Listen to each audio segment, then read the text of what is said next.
등산을 간다던 남편의 가방 안쪽 수건 아래에 접혀있던 여자 요가복 한 벌이 이 모든 이야기의 시작이었다. 매주 혼자 등산을 나가던 60대 남편은 늘 말이 같았다. 운동해야 한다. 다리가 굳는다. 집에만 있으면 더 빨리 늙는다. 아내 김미선은 그 말을 의심해 본 적이 없었다. 수십 년을 함께 산 남편이었고 은퇴 후 건강을 챙기는 모습이 오히려 다행스럽게 느껴졌기 때문이다. 그런데 이상한 변화는 아주 사소한 지점에서 시작됐다. 남편 박정호는 원래 즉흥적인 사람이었다. 비 오는 날엔 등산을 미루고 미세먼지가 심하면 낮잠을 택했다.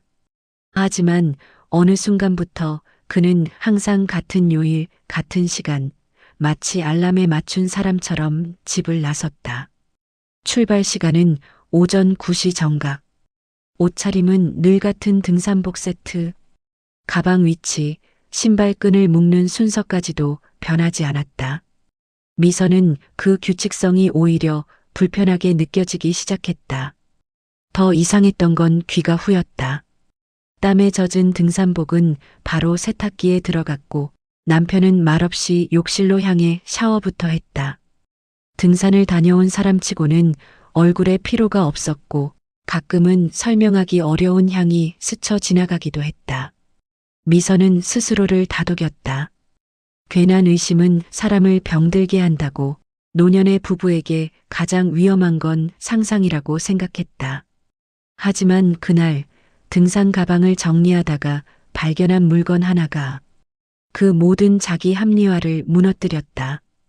가방 안쪽 수건 아래에 접혀있던 여자 요가복 한 벌이었다. 사이즈도 디자인도 남성용과는 전혀 달랐다. 게다가 막 세탁한 것처럼 깔끔했고 어깨 안쪽에는 작은 이니셜 자수까지 새겨져 있었다. 미선은 그 자리에 한동안 서 있었다. 요가복을 들고 다시 가방 안을 확인했지만 설명될 만한 단서는 어디에도 없었다. 집 안에는 그 요가복의 주인이 될 사람이 없었다. 그날 저녁 미선은 평소와 다르게 남편을 유심히 관찰했다. 정우는 식사를 하면서도 휴대폰을 손에서 놓지 않았고 화면은 계속 무음 상태였다. 미선이 요가복 이야기를 꺼내자 정우는 잠시 말을 멈췄다. 산에서 누가 두고 간 걸 그냥 챙겨온 거야. 그 말은 빠르게 나왔지만 이상하게 끝이 흐려졌다. 미선은 더 묻지 않았다. 하지만 그 대답이 오히려 확신을 만들어냈다. 산에 요가복을 두고 갈 사람은 없었다. 그리고 있다 해도 굳이 남편이 그것을 집까지 가져올 이유는 없었다. 그날 밤 미선은 거의 잠을 이루지 못했다. 남편이 곤히 잠든 얼굴을 보며 자신이 모르는 남편의 시간이 따로 존재하고 있다는 생각이 머릿속을 떠나지 않았다. 며칠 뒤 남편은 다시 같은 시간에 집을 나섰다. 미선은 현관에서 문이 닫히는 소리를 확인한 뒤 서랍에서 외투를 꺼냈다. 그는 몰랐다. 그날부터 아내의 등산은 남편을 따라가기 위한 것이 되었다는 사실을. 그리고 그 선택은 산 위에서 상상조차 하지 못했던 장면과 마주하게 되는 시작이 된다.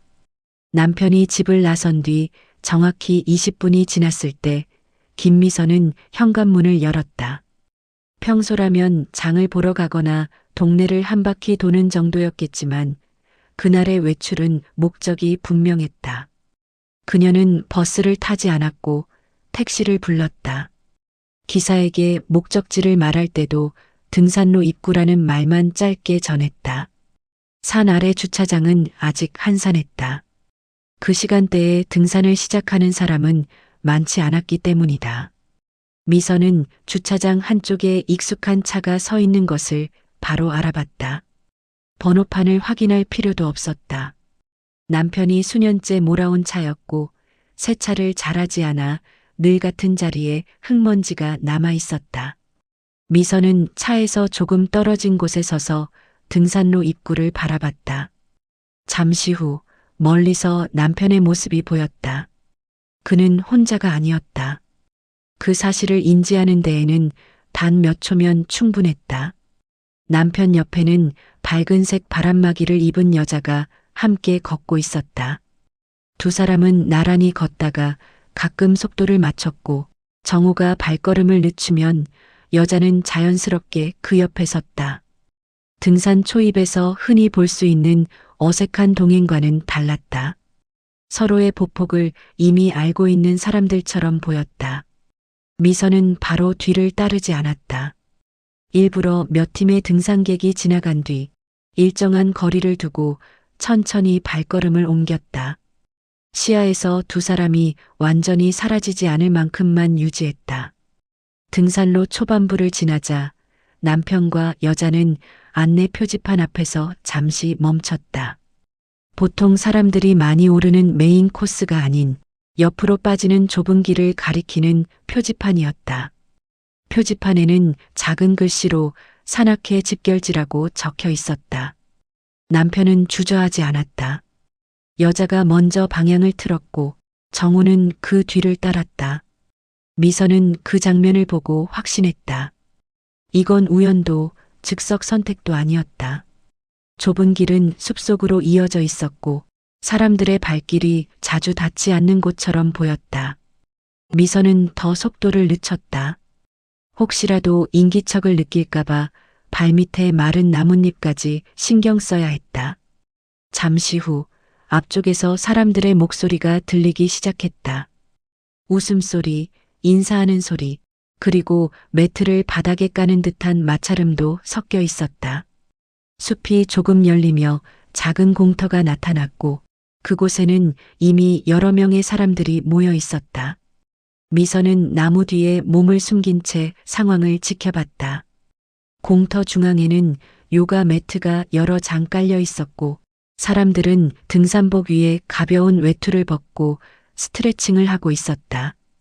이 모임이 단순한 등산 모임이 아니라는 건 분명해 보였다. 그때 중앙에 서 있던 여자가 눈에 들어왔다. 남편과 함께 걸어왔던 바로 그 여자였다.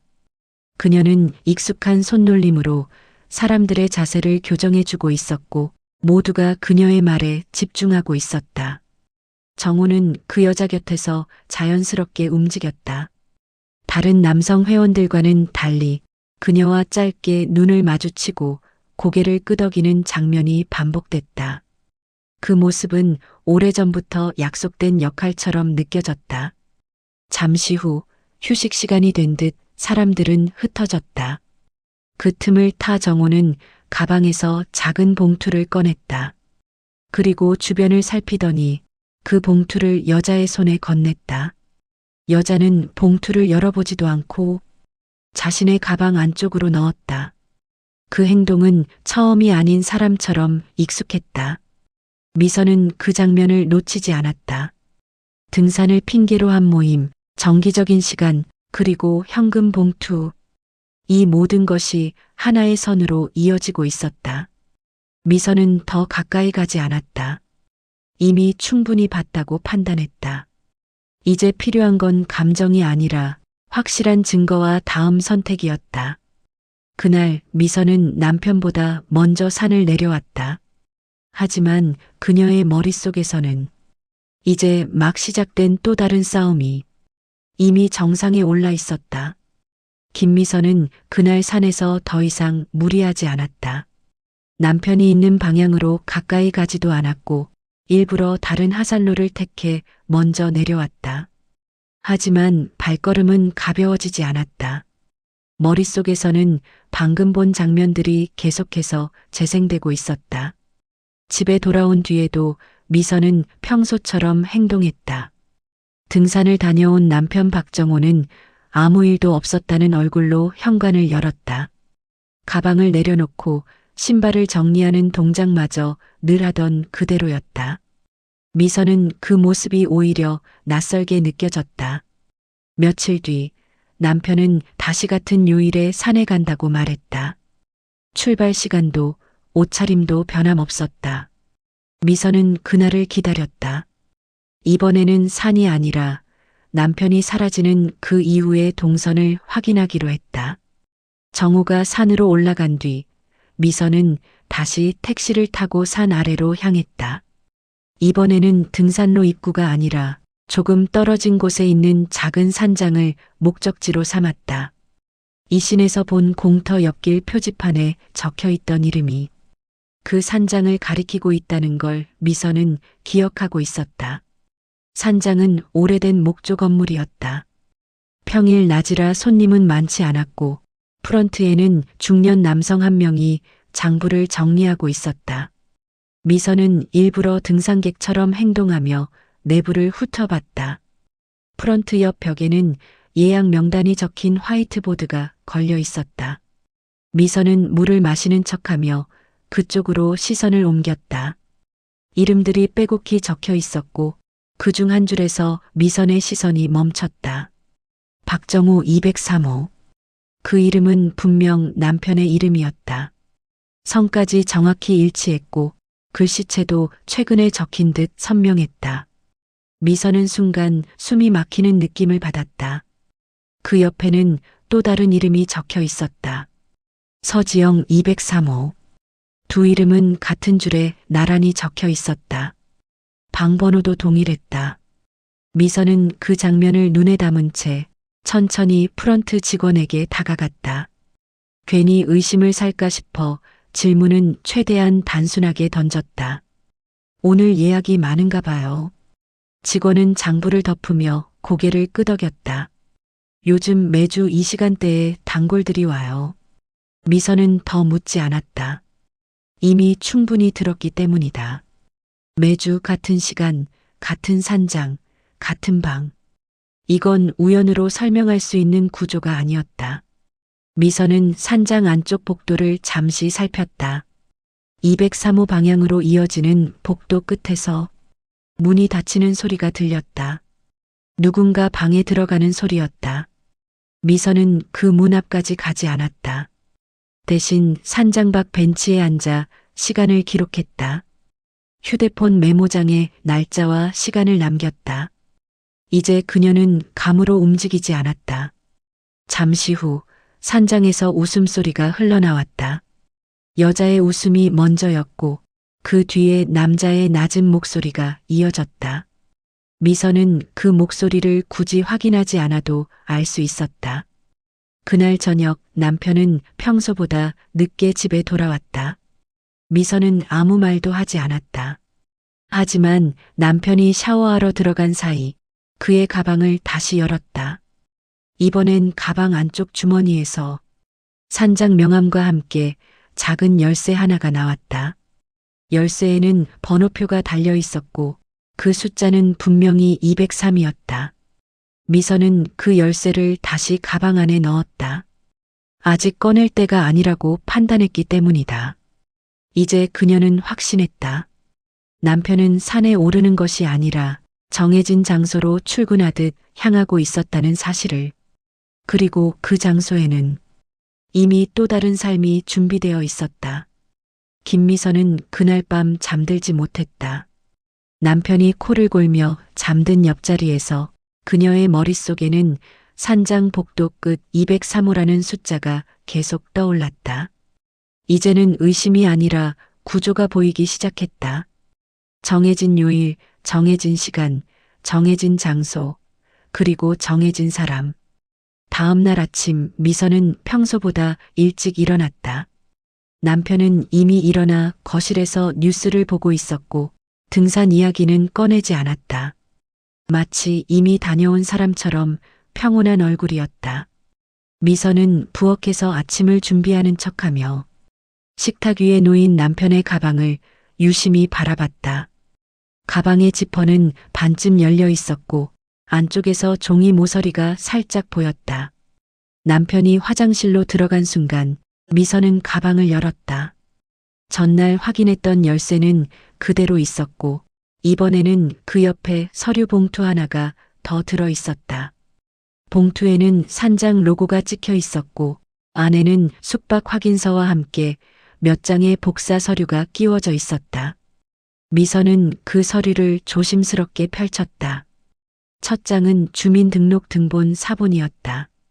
사진은 없었지만 이름과 생년월일이 또렷하게 적혀 있었다. 이름은 박정호. 남편의 이름이었다. 그 아래에 적힌 주소는 지금 살고 있는 집이 아니라 10년 전에 처분한 옛 주소였다. 미선은 그 사실을 즉시 알아봤다. 두 번째 서류는 가족관계 증명서였다. 서류 하단에는 배우자 항목이 비어 있었다. 미선은 그 빈칸이 의도적인 선택이라는 걸 직감했다. 서류 사이에는 접힌 메모 한 장이 끼워져 있었다. 필기체로 적힌 글씨는 남편의 것이 아니었다. 날짜와 함께 짧은 문장이 적혀 있었다. 다음 단계 진행 가능. 준비 완료. 미선은 그 문장을 여러 번 읽었다. 단순한 불륜이라면 필요 없는 말이었다. 이건 관계가 아니라 절차였다. 그때 화장실 문 여는 소리가 들렸다. 미선은 서류를 원래대로 접어 봉투에 넣고 가방을 닫아 제자리에 두었다. 모든 동작은 최대한 자연스러워야 했다. 남편은 아무것도 눈치채지 못한 듯 물 한 잔을 마시며 식탁에 앉았다. 미선은 남편의 손목을 잠시 바라봤다. 전에는 없던 시계 자국이 희미하게 남아 있었다. 미선은 아무렇지 않은 척 물었다. 요즘 산장이 좋다던데. 남편은 고개를 들었다가 곧 시선을 피했다. 사람 많지 않아서. 그 대답은 짧았지만 이미 준비된 문장처럼 느껴졌다. 미선은 더 묻지 않았다. 그날 오후 미선은 혼자 외출했다. 변호사 사무실 앞까지 갔다가 문을 열지 않고 돌아섰다. 아직은 타이밍이 아니었다. 대신 그녀는 집으로 돌아와 서랍 깊숙이 있던 예전 서류들을 꺼냈다. 옛 주소 관련 서류, 남편 명의로 되어 있던 보험 증권, 그리고 한 번도 쓰지 않았던 인감도장 사본. 미선은 서류들을 바닥에 펼쳐놓고 하나씩 비교했다. 산장에서 본 서류와 집에 있던 원본 사이에는 미세한 차이가 있었다. 주소 표기, 날짜, 그리고 도장 위치. 그 차이는 우연으로 보기 어려웠다. 누군가가 의도적으로 다른 박정호를 만들고 있었다. 그날 밤 미선은 결심했다. 더 이상 기다리지 않겠다고. 다음 등산날 그 산장 203호 문 앞까지 직접 가겠다고. 그리고 이번에는 문 밖이 아니라 문 안에서 모든 것을 확인할 생각이었다. 다음 등산날은 평소보다 유난히 맑았다.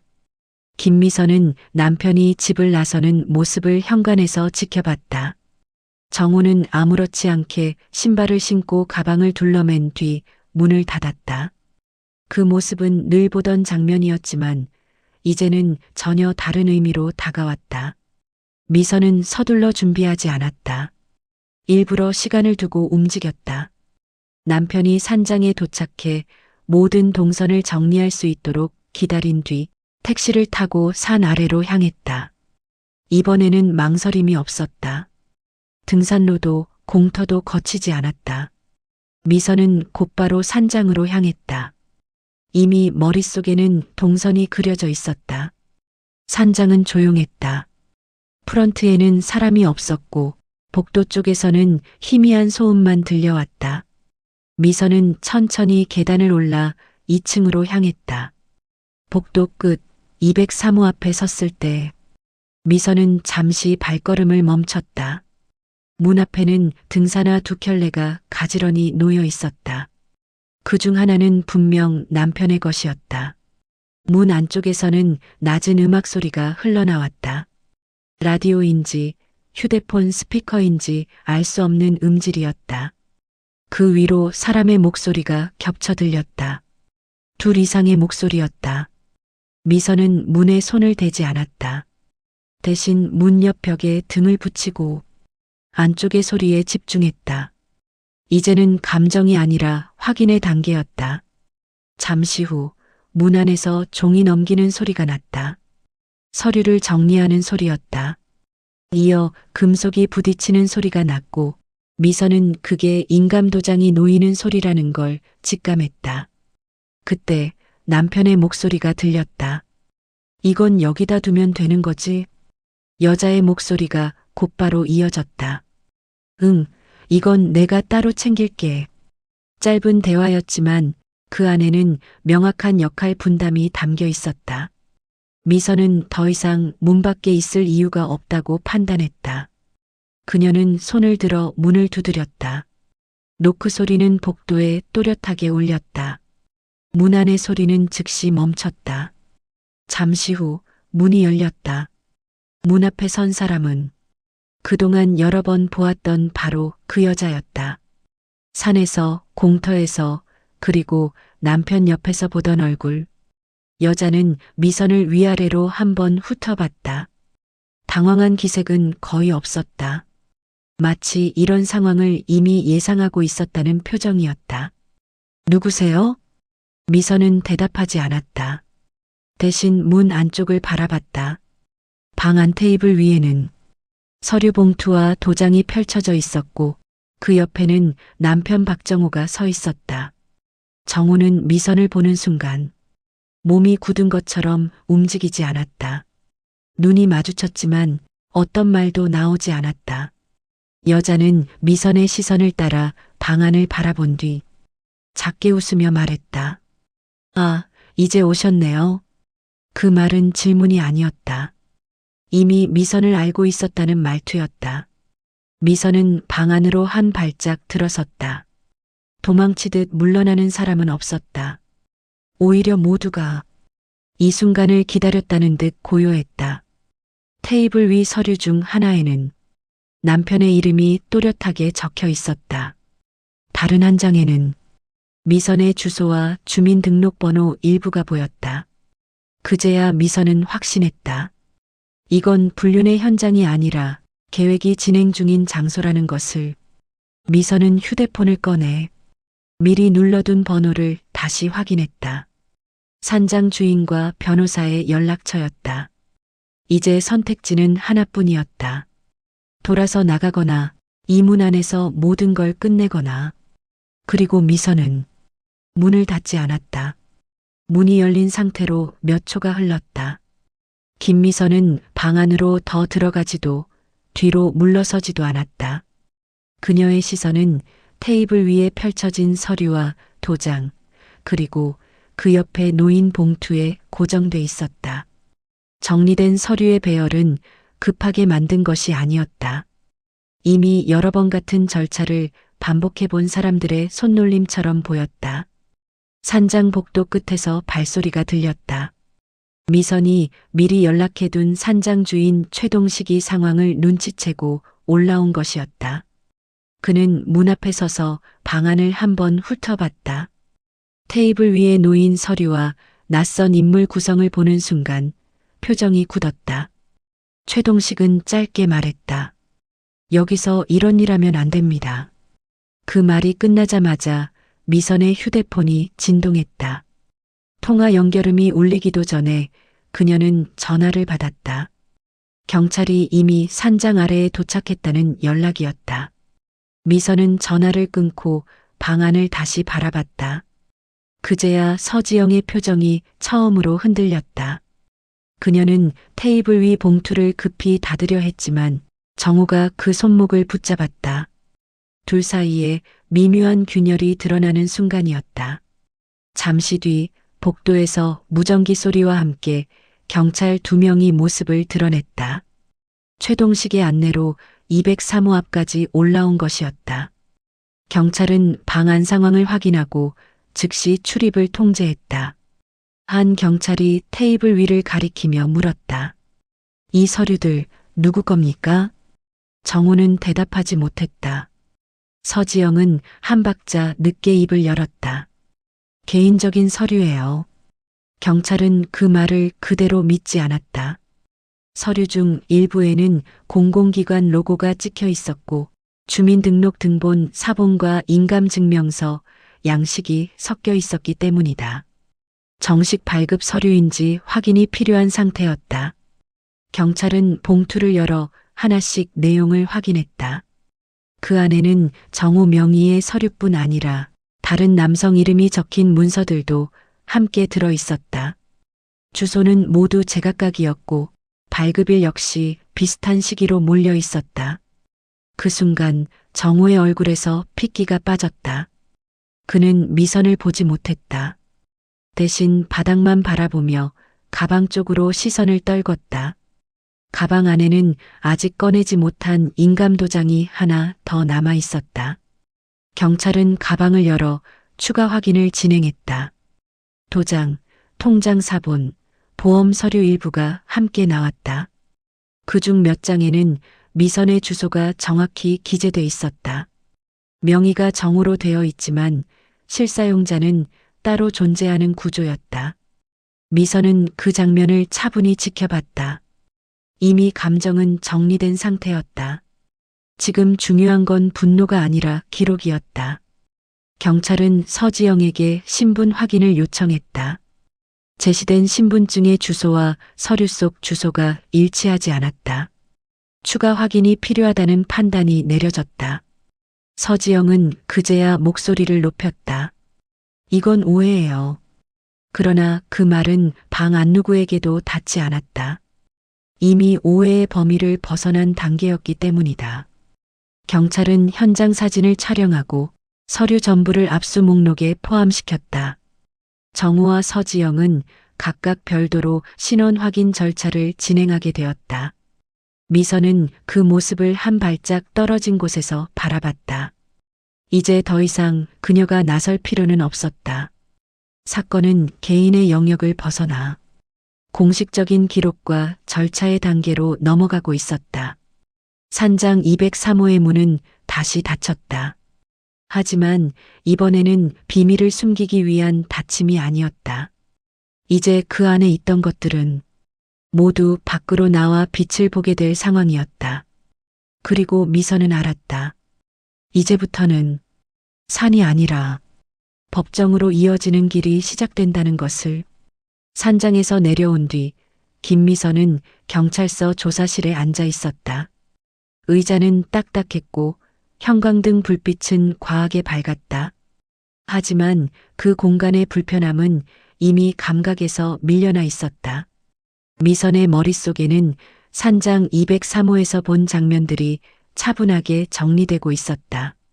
조사관은 압수된 서류들을 테이블 위에 나열했다. 주민등록 등본 사본, 가족관계 증명서, 인감도장, 통장 사본. 서류들은 하나의 묶음처럼 보였지만 자세히 보면 서로 다른 목적을 향해 준비된 것들이었다. 정우는 다른 조사실에 분리돼 있었다. 서지영 역시 별도의 공간에서 조사를 받고 있었다. 경찰은 두 사람의 진술이 일치하지 않는다는 사실을 빠르게 파악했다. 특히 혼인 관계에 대한 설명에서 차이가 컸다. 조사관은 미선에게 확인을 요청했다. 정우와의 혼인 기간, 주소 변경 이력, 그리고 최근 재산 관련 서류에 대한 인지 여부였다. 미선은 준비해온 자료를 차례대로 제출했다. 그 자료들 속에는 결정적인 단서가 있었다. 정우 명의로 된 혼인신고서 사본 한 장이었다. 서류상의 배우자 이름은 김미선이 아니라 서지영으로 기재돼 있었다. 신고 날짜는 불과 2년 전이었다. 조사관은 고개를 들고 말했다. 이 서류 보신 적 있습니까? 미선은 짧게 고개를 저었다. 그 대답은 사실이었다. 그 서류는 미선의 동의도 입회도 없이 처리된 것이었다. 경찰은 즉시 해당 신고의 접수 경로를 추적했다. 주민센터 기록에는 대리 접수 흔적이 남아 있었고 첨부된 신분증 사본 역시 원본과 미세하게 달랐다. 사진의 해상도, 배경 색감, 출력 상태가 조작 가능성을 시사하고 있었다. 조사관은 서지영의 진술서를 다시 확인했다. 서지영은 정우와 사실혼 관계였다고 주장하며 혼인신고는 합의하에 진행된 것이라고 진술했다. 그러나 정우의 진술은 달랐다. 정우는 혼인신고 자체를 정확히 기억하지 못한다고 말했다. 서류 준비는 지영이 주도했고 자신은 서명과 도장만 찍었다고 주장했다. 그 말은 책임 회피처럼 들렸지만 동시에 사실일 가능성도 있었다. 조사관은 정호를 다시 불러 질문했다. 이중혼이 성립될 수 있다는 걸 알고 있었습니까? 정호는 대답하지 못했다. 그 침묵은 부정도 인정도 아닌 책임을 피하려는 태도로 기록됐다. 경찰은 정호의 금융 기록을 함께 검토했다. 정기적으로 인출된 현금, 서지영 계좌로 송금된 금액, 그리고 미선명의 보험의 수익자 변경 시도. 이 모든 흐름은 하나의 구조를 가리키고 있었다. 정호는 관계에 빠진 동시에 자신의 재산을 단계적으로 외부로 이동시키고 있었다. 그 과정에서 서지영은 핵심적인 역할을 맡고 있었다. 미선은 그 사실을 담담하게 받아들였다. 이제 와서 배신의 형태를 따지는 것은 의미가 없었다. 중요한 건 자신의 이름과 재산이 어떤 방식으로 사용되고 있었는지였다. 조사관은 서류를 정리하며 말했다. 추가 피해자가 나올 가능성이 큽니다. 실제로 압수된 서류 중에는 정호 외에도 여러 남성의 이름이 적혀 있었다. 산악회 회원 명단과 겹치는 이름도 있었다. 이 사건은 개인의 일탈을 넘어 반복된 패턴을 갖고 있었다. 조사는 밤늦게까지 이어졌다. 미선은 경찰서를 나서며 밤 공기를 마셨다. 산에서 시작된 일이 이제는 명확한 범죄 구조로 드러나고 있었다. 그리고 그녀는 알았다. 이제 남은 단계는 정리와 선택이 아니라 결과를 받아들이는 시간이라는 것을. 조사가 본격화되면서 상황은 빠르게 정리되기 시작했다. 경찰은 정호와 서지영을 각각 불러 추가 조사를 진행했고 동시에 검찰에 사건 기록을 송부했다. 사건의 성격은 단순한 불륜이나 가정 문제를 넘어 공문서 위조와 사기, 그리고 이중혼 혐의로 명확히 규정되었다. 김미선은 변호사와 함께 법원에 출석했다. 그녀가 요청한 것은 단순했다. 현재 남편 명의로 되어 있지만 실질적으로 자신과 공동으로 형성한 재산을 보호해달라는 것이었다. 법원은 자료를 검토한 뒤 부동산과 예금 일부에 대해 재산 처분 금지 가처분을 결정했다. 이 결정으로 정호는 집을 팔 수도 담보로 대출을 받을 수도 없게 되었다. 보험 역시 수익자 변경이 즉시 중단되었다. 정호는 그 통보를 경찰서에서 받았다. 자신의 이름이 찍힌 결정문을 바라보는 동안 그는 한동안 아무 말도 하지 못했다. 이제까지 당연하게 여기던 것들이 한꺼번에 멈춰서는 순간이었다. 정호는 조사관에게 낮은 목소리로 말했다. 이렇게까지 될 줄은 몰랐습니다. 그러나 그 말은 기록으로만 남았다. 상황을 되돌리기에는 이미 많은 절차가 진행된 뒤였다. 서지영 역시 상황이 달라지지 않았다. 그녀의 휴대폰과 노트북에서 다른 남성들과의 유사한 대화 기록이 발견되었고 산악회 명단은 사실상 접근 대상 리스트였다는 정황이 드러났다. 경찰은 그 명단을 토대로 추가 피해자 확인에 들어갔다. 몇몇 남성은 이미 상당한 금액을 건넨 상태였고 일부는 가족에게조차 그 사실을 숨기고 있었다. 정호의 이름은 그 명단 중에서도 비교적 큰 금액이 오간 사례로 분류되었다. 은퇴금, 보험, 부동산이 동시에 엮여 있었기 때문이다. 정호는 더 이상 피해자인지 가해자인지 분리하기 어려운 위치에 놓였다. 미선은 집으로 돌아와 정호의 옷장을 정리했다. 그 과정에서 낡은 등산복 몇 벌과 이제는 의미 없는 산장 열쇠를 발견했다. 그 물건들은 한 봉투에 담겨 창고로 옮겨졌다. 집안은 조용해졌지만 그 조용함은 평온과는 달랐다. 모든 것이 멈춰 선 뒤에 찾아오는 공백에 가까웠다. 며칠 뒤 정호는 집으로 돌아왔다. 임시조치로 석방된 상태였지만 집안에서 그의 위치는 이미 정해져 있었다. 미선은 그와 마주 앉아 짧게 말했다. 여기서 지낼 수는 없어요. 그 말에는 분노도 설득도 없었다. 사실 전달에 가까웠다. 정우는 고개를 끄덕였다. 그는 더 이상 변명할 자격이 없다는 걸 알고 있었다. 정우는 작은 가방 하나만 챙겨 집을 나섰다. 문이 닫히는 소리는 크지 않았지만 그 의미는 분명했다. 이 집에서의 삶은 끝났다는 신호였다. 미선은 창가에 서서 정우의 뒷모습이 사라지는 걸 지켜봤다. 그 장면은 슬픔보다 정리에 가까웠다. 이제 남은 건 이 사건이 어디까지 번질지 지켜보는 일이었다. 그리고 미선은 알고 있었다. 아직 모든 것이 끝난 것은 아니라는 사실을. 진짜 결말은 법정이 아니라 그 이후에 찾아올 것이라는 것을. 재판은 생각보다 빠르게 시작되었다. 사건이 단순한 개인 분쟁이 아니라 다수 피해자가 연루된 사기 및 공문서 위조 사건으로 분류되었기 때문이다. 검찰은 정우와 서지영을 공동 피의자로 기소했고 사건 기록은 여러 묶음의 파일로 정리되어 법정에 제출되었다. 첫 공판이 열리던 날 김미선은 방청석에 앉아 있었다. 정우는 피고인석에 앉아 있었고 서지영은 그와 일정 거리를 둔 자리에서 고개를 숙인 채 앉아 있었다. 두 사람은 시선을 마주치지 않았다. 검찰은 산악회 운영 내역부터 제시했다. 모임 일정, 장소, 회원 명단, 회비 명목의 현금 흐름. 그 모든 자료는 단순한 취미 모임이 아니라 접근 대상 선별을 위한 장치였음을 보여주고 있었다. 이어 추가 피해자들이 증인으로 출석했다. 60대 남성, 은퇴 직전의 회사원, 그리고 배우자에게 모든 재산을 맡기고 살던 인물까지 포함돼 있었다. 그들 대부분은 비슷한 경로로 서지영을 만났고 비슷한 시점에 금전 요구를 받았다. 증언들은 놀라울 정도로 닮아 있었다. 처음엔 운동 모임, 그 다음엔 개인적인 상담, 그리고 마지막엔 미래를 위한 준비라는 명목의 서류 작업.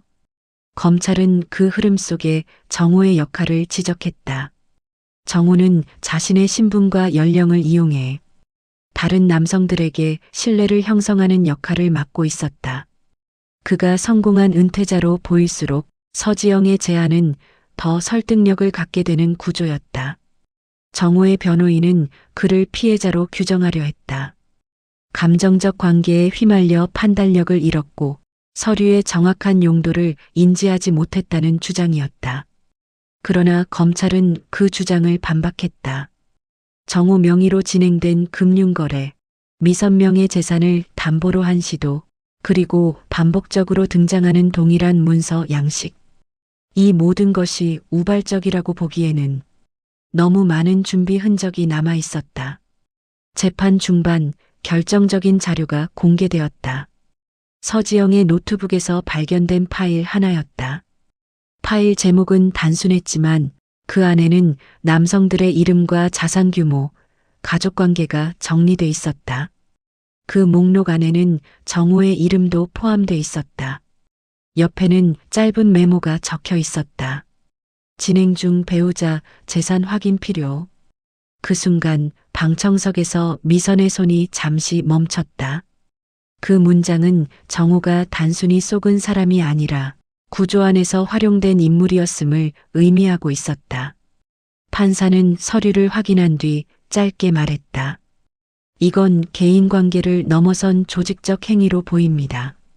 정우는 그제야 고개를 들었다.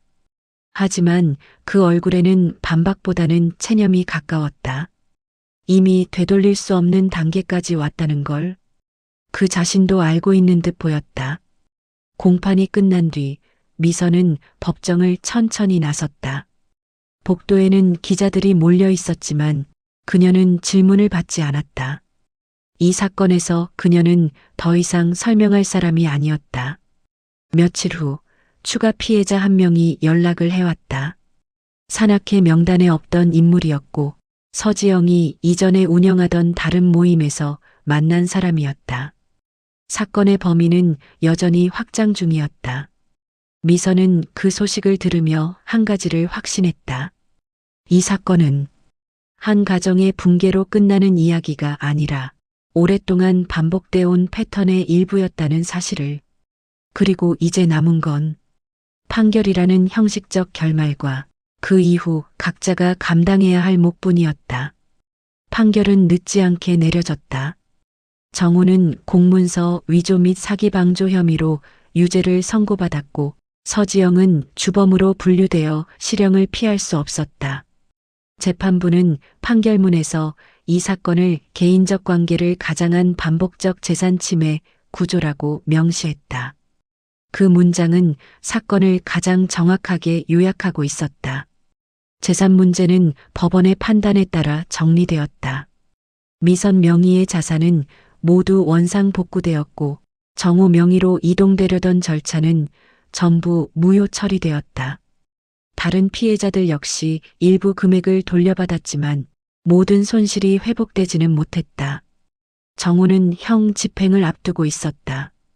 그는 더 이상 산에 갈 수 없었고 산악회라는 말조차 꺼내지 않았다. 한때 건강과 자유를 상징하던 등산은 이제 그의 인생에서 가장 위험한 선택으로 기록되었다. 미선은 집을 정리했다. 정우의 물건 중 대부분은 처분했고 남겨둔 것은 몇 장의 서류와 오래된 사진뿐이었다. 그 사진들 속에서 정우는 늘 웃고 있었지만 그 웃음이 무엇을 숨기고 있었는지는 이제 알 수 없었다. 시간이 흘러 계절이 바뀌었다.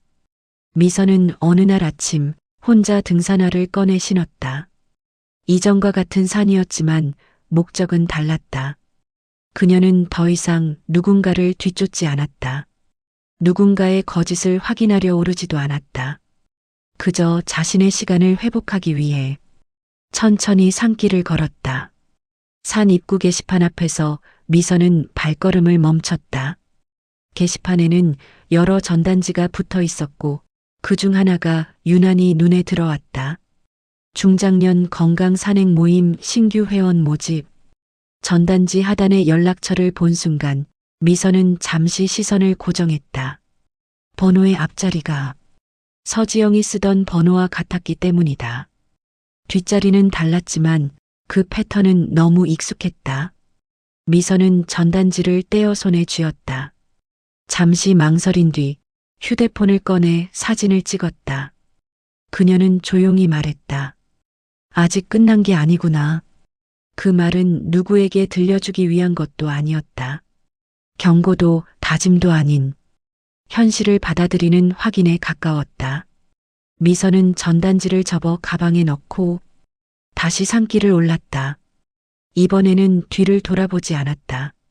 산은 여전히 그 자리에 있었고 사람들은 계속 오르고 내려왔다. 문제는 산이 아니라 그 안에서 만들어지는 관계라는 걸 미선은 이제 분명히 알고 있었다. 그리고 이 이야기는 한 남자의 배신으로 끝나지 않는다. 누군가는 또 다른 산에서 같은 방식으로 누군가를 기다리고 있을지도 모른다. 그 사실을 아는 사람이 하나 늘어났다는 것. 그것이 이 사건이 남긴 가장 조용하지만 무거운 결과였다.